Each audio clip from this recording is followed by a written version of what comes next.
Bonjour à toutes et à tous, je rajoute une vidéo dans ma rubrique boîte à trucs où je partage quelques astuces, techniques et aussi où je parle de différents outils. Et aujourd'hui on va parler tampons, du verbe tamponner. Et je vais vous présenter les différentes sortes de tampons qu'on peut utiliser pour créer des pages dans notre journal artistique ou pour s'exprimer sur le substrat de son choix. Je suis encore très limitée par rapport aux encres. Je louche sur différentes couleurs, etc. Mais bon, je n'ai pas encore fait l'investissement. Mes encres restent assez basiques. Qui dit tampon, en général, on pense au tampon qui a un manche en bois avec le fond en plastique. Et ça, c'est très agréable parce que on peut se lâcher quand on est frustré, vous voyez. Ça fait paf, comme ça. Dans la même veine, il y a les tampons avec la date, toujours dans la tendance administrative. Tchac, tchac, ça défoule aussi.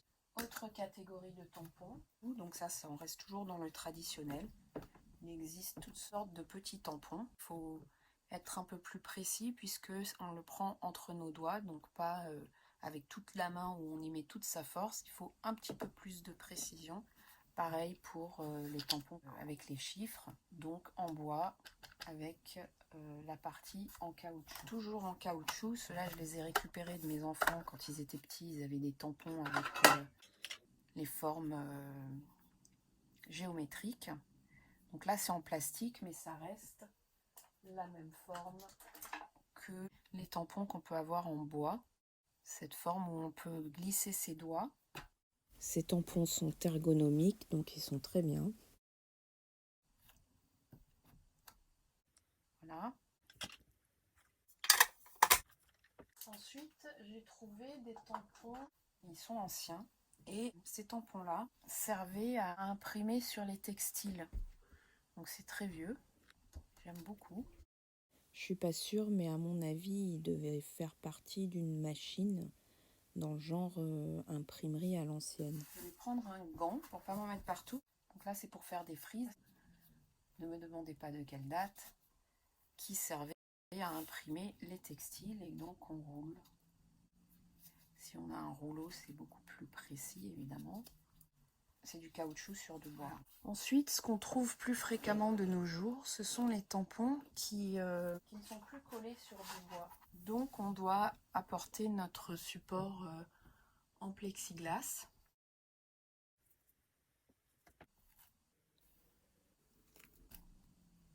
Et là, encore une fois, on est obligé d'appuyer. C'est plus difficile, je pense, de taper ma page, contrairement à ce tampon-là, qui permet vraiment de se lâcher.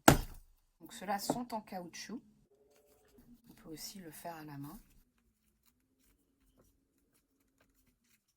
Et une autre sorte de tampons, ce sont ceux-ci qui sont transparents et très bon marché en silicone, qui sont très précis puisqu'ils sont conçus à partir de dessins.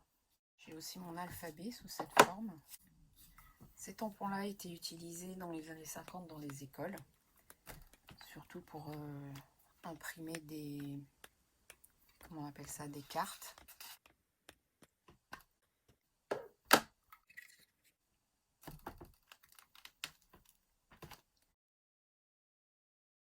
Voilà, donc que ce soit les tampons à l'ancienne en bois avec un manche, ceux qui s'ancrent automatiquement pour donner des dates, les tampons en bois qui servaient à imprimer les textiles, les tampons en bois aussi qui sont plus petits et ceux de la même forme qui sont en plastique, ou encore les tampons en caoutchouc sans support bois, ainsi que ceux qui sont en silicone. Les tampons sont un outil très agréable à utiliser quand on travaille dans son journal. Surtout que personnellement, je les vois comme une extension de moi-même. Donc, par la gestuelle, que ce soit une gestuelle assez active ou une gestuelle absorbée par le silicone, si vous voulez, ça fait passer quelques émotions dans mon travail.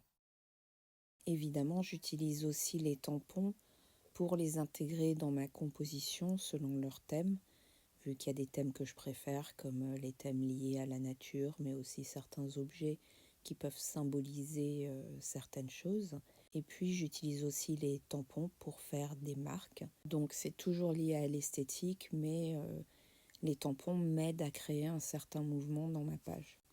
Voilà, j'espère que vous avez trouvé plaisir à découvrir les différentes sortes de tampons qu'on peut trouver. Et je vous retrouve 24 avec une nouvelle vidéo que j'ajouterai dans ma série boîte à trucs. Allez, à bientôt et au revoir.